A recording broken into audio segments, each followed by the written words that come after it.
Brevísimo, un programa radial dedicado al relato corto, letras, autores y viajes que nos hacen soñar en pocas palabras.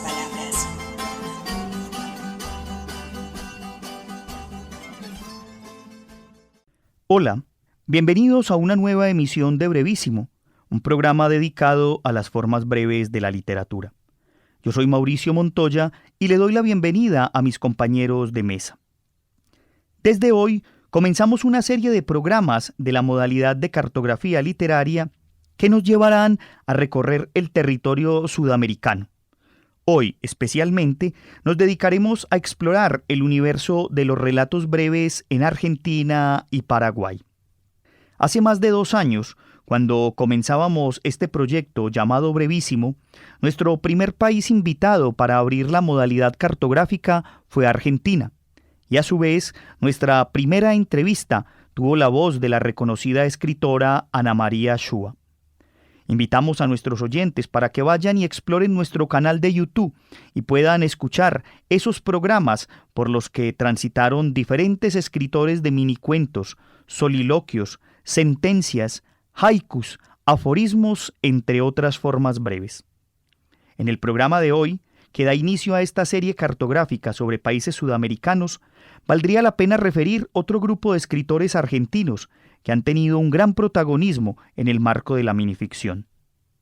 Empecemos con Marco de Nevi, tal vez uno de los cultores más prolíficos del género del microrrelato.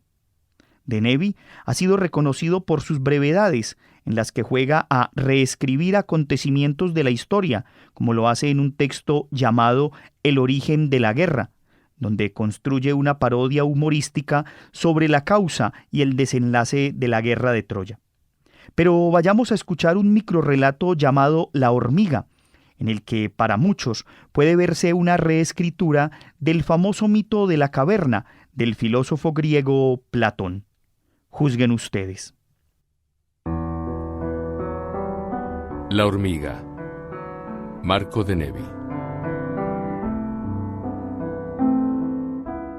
Un día las hormigas, pueblo progresista, inventan el vegetal artificial. Es una papilla fría y con sabor a hojalata, pero al menos las releva de la necesidad de salir fuera de los hormigueros en procura de vegetales naturales. Así se salvan del fuego, del veneno, de las nubes insecticidas. Como el número de las hormigas es una cifra que tiende constantemente a crecer, al cabo de un tiempo hay tantas hormigas bajo tierra que es preciso ampliar los hormigueros. Las galerías se expanden, se entrecruzan, terminan por confundirse en un solo gran hormiguero, bajo la dirección de una sola gran hormiga. Por las dudas, las salidas al exterior son tapiadas a cal y canto. Se suceden las generaciones. Como nunca han franqueado los límites del gran hormiguero, incurren en el error de lógica de identificarlo con el gran universo. Pero cierta vez, una hormiga se extravía por unos corredores en ruinas, distingue una luz lejana, unos destellos, se aproxima y descubre una boca de salida cuya clausura se ha desmoronado. Con el corazón palpitante, la hormiga sale a la superficie de la tierra. Ve una mañana, ve un jardín, ve tallos, hojas, yemas, brotes, pétalos, estambres, rocío. Ve una rosa amarilla. Todos sus instintos despiertan bruscamente. Se abalanza sobre las plantas y empieza a talar, a cortar y a comer. Se da un atracón. Después, relamiéndose, decide volver al gran hormiguero con la noticia. Busca a sus hermanas. Trata de explicarles lo que ha visto. Grita: ¡arriba! ¡Luz! ¡Jardín! ¡Hojas! ¡Verde! ¡Flores! Las demás hormigas no comprenden una sola palabra de aquel lenguaje delirante. Creen que la hormiga ha enloquecido y la matan.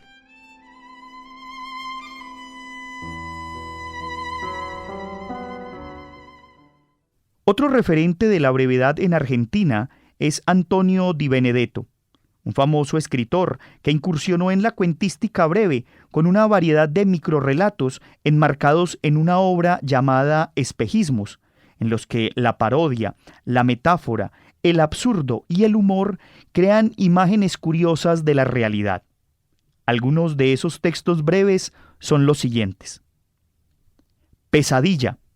El espejo es un ojo. No lo miramos, nos miramos y él nos ve. Nos está mirando. Oscurecimiento. El suicida se cuelga del cuello con el cable telefónico. La ciudad queda a oscuras. Sacalenguas. Observación del espejo. Los niños se sacan la lengua a través de mí.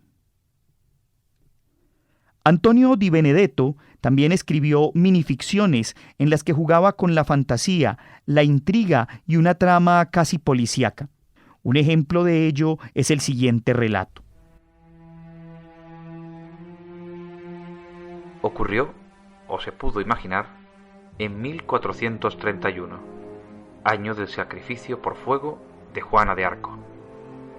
Eudosio, alquimista y sabio, ha invertido la vida en la búsqueda del diablo. No lo quiere ni le teme, se propone sencillamente destruirlo.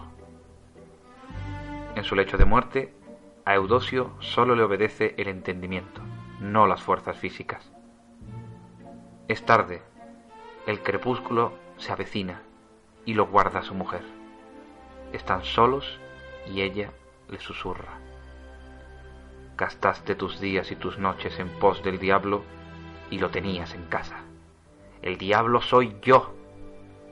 Hice contigo 3 hijos con los que ayudaste a multiplicar los males del mundo. Uno matará a su hermano, después que éste haya robado y cortado cabezas. El tercero es mercader. Hurté tu tiempo y no te di sosiego para cavilar. Cuando estabas concentrado en tus cavilaciones, yo enfermaba aparatosamente y tú te distraías para atenderme. Te daba gusto, con exceso, en las comidas, sopas espesas, tocino grueso, callos, especias picantes que enseguida reclamaban más vino. Y tú engordabas, te embriagabas y tu pensamiento se ponía pastoso. El moribundo ha escuchado sin poder impedirlo. Quisiera matarla, pero apenas consigue decirle: pérfida mujer, ¿qué ganabas con eso? Y ella respondió: que no encontraras al diablo.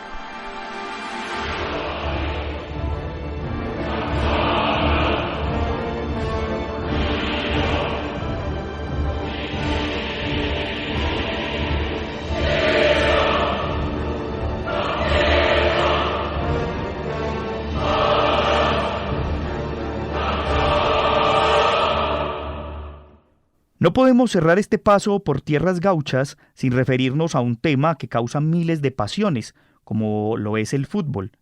Decenas de escritores argentinos han escrito y siguen escribiendo sobre ese tema. Pero me gustaría traer acá 2 microrrelatos de autores contemporáneos que se valen del fútbol o de la fiesta que éste genera a su alrededor para evidenciar las tensiones que se tejen entre la vida y la muerte, ya fuera en tiempos de los mayas, como lo recrea Luis Grus, o en acontecimientos tenebrosos de la dictadura militar argentina, que fueron silenciados por el Campeonato Mundial de 1978, como lo relata Guillermo Sacomán. El extraño fútbol de los mayas. Luis Grus.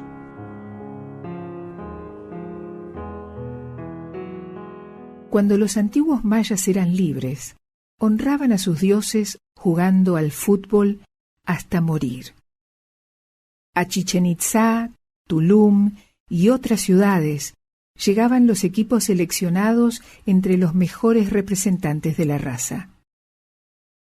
Cuerpos bien formados y lujosamente ataviados se medían en certámenes que a veces duraban semanas enteras. El juego de pelota, como lo llamaban, tenía poco que ver en realidad con el fútbol actual. El balón, confeccionado con hule macizo, era extraordinariamente pesado. Los jugadores, que la multitud alentaba con murmullos tan suaves como la brisa de Cancún, corrían por el campo haciendo gala de una extrema precisión y rapidez. Las estrictas reglas fijadas por los sacerdotes les impedían tocar la pelota con las manos. Solo podían impulsarla con golpes de cadera, piernas y brazos. Pero lo más extraño de todo era el trágico desenlace de los partidos. Porque debido a que el juego era considerado una ceremonia esencialmente religiosa, el equipo ganador resultaba premiado con la decapitación inmediata de todos sus integrantes. La sangre derramada de estos inigualables deportistas servía, entre otras cosas, para aplacar el enojo de los dioses y fertilizar la tierra, un privilegio que ninguno de los elegidos osaba despreciar. Los perdedores, en cambio, compensaban esa terrible humillación con la posibilidad de retornar a sus aldeas junto a sus hijos y mujeres, cantando alabanzas al maíz y a las doradas manzanas del sol. Cambiaban el sacrificio heroico y triunfal por una vida sin gloria. Hoy resulta demasiado fácil deducir que a veces perder es casi la única manera de ganar.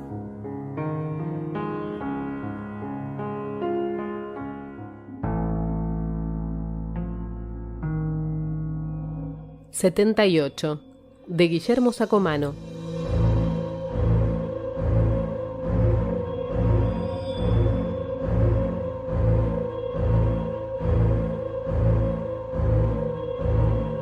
En la noche del centro, la multitud. Banderas, bocinas, cánticos.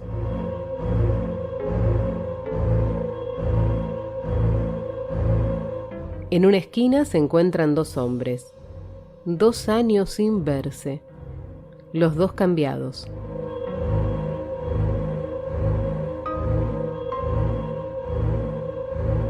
Estás igual, se mienten. Lo que compartieron, se acuerdan. No necesitan decírselo.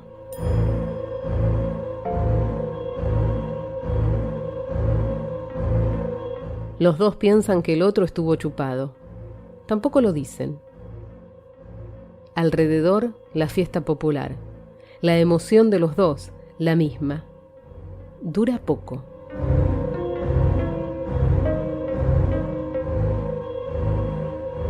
Si los dos están vivos, el otro puede ser un delator. Los dos, apurados, vuelven a perderse en la multitud. Ninguno imagina que el otro se salvó de milagro. Los dos ahora, cada uno por su lado, se dan vuelta para ver si el otro lo sigue.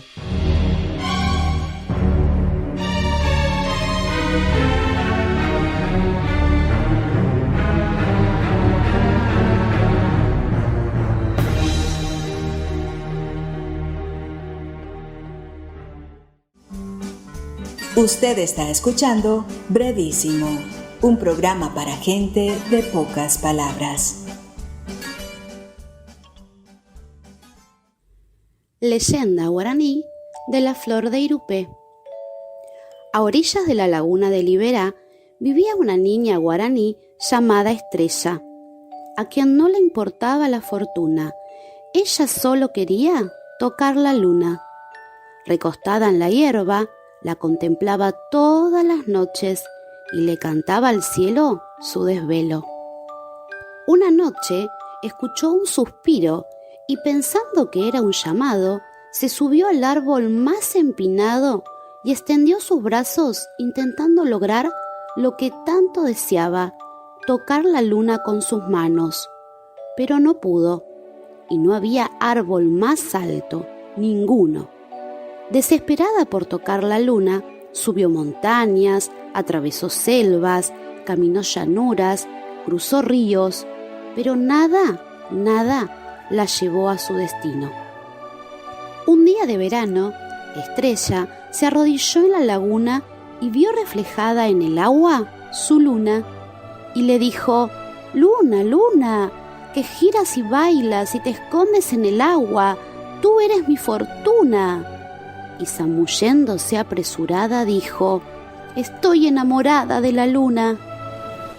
Por la mañana, las ranas saltaban felices, pero Estrella ya no estaba. Desde esa noche, nadie más volvió a verla. Una noche de luna llena, en la laguna, aparecieron hojas redondas y verdes que, una a una, abrazaban pétalos blancos de una flor tan bella como la niña Estrella y tan redonda y blanca como la luna. Los guaraníes la llamaron Irupé, y desde ese entonces, cada vez que ven flotar sobre el río la flor de Irupé, recuerdan a aquella niña que se enamoró de la luna. Escuchábamos un relato de la tradición del pueblo guaraní, que da cuenta del nacimiento de una planta llamada el irupé, palabra que en guaraní significa plato que lleva el agua. Esta planta habita principalmente en el río Paraguay y sus afluentes, y tiene la forma de un gran plato verde que puede medir hasta 2 metros de diámetro, y que produce una flor cuyos pétalos se cierran en la noche y se abren al amanecer. Los guaraníes creían que el gran dios Tupá se había compadecido del amor que una niña llamada Estrella tenía por la luna, y que por eso había decidido convertirla en una planta con esa forma. Ya en la literatura paraguaya contemporánea, un autor obligado, aunque no esté directamente relacionado con la brevedad o la minificción, es Augusto Roa Bastos, cuentista y novelista, que es citado continuamente en América Latina como un clásico que debe leerse. En cuestión de brevedades, una figura importante es Rafael Barret, que aunque nació en España, se trasladó a Paraguay con menos de 30 años y allí desarrolló gran parte de su obra literaria, por lo que es considerado hasta hoy un referente de la literatura de ese país.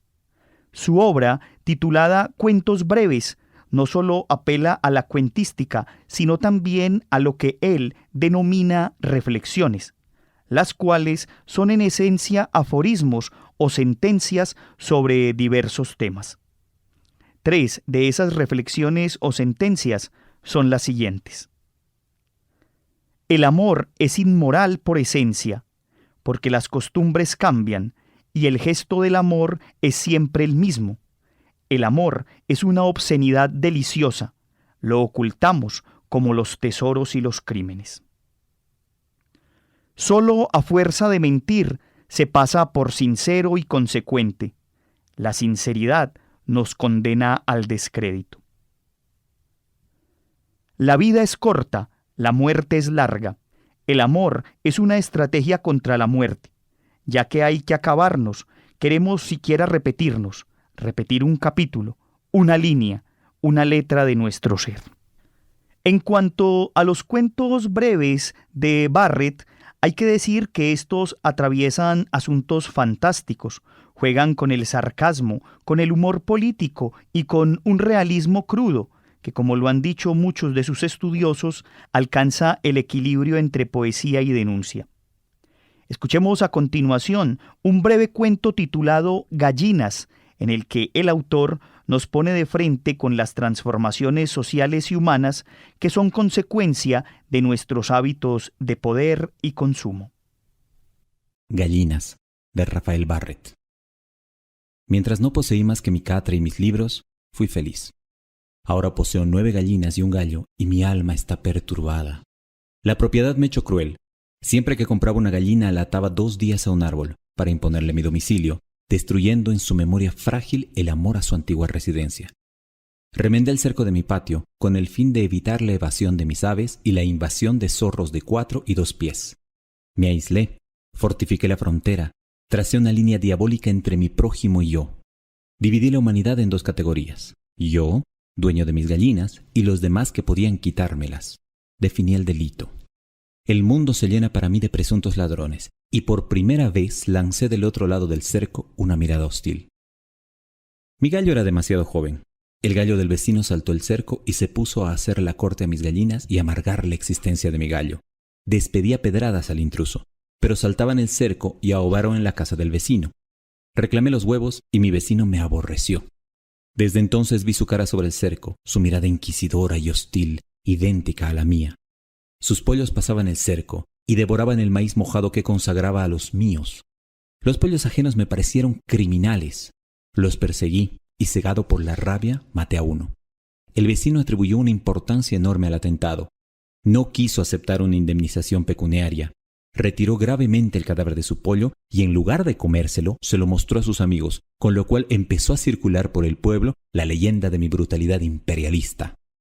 Tuve que reforzar el cerco, aumentar la vigilancia, elevar, en una palabra, mi presupuesto de guerra. El vecino dispone de un perro decidido a todo. Yo pienso adquirir un revólver.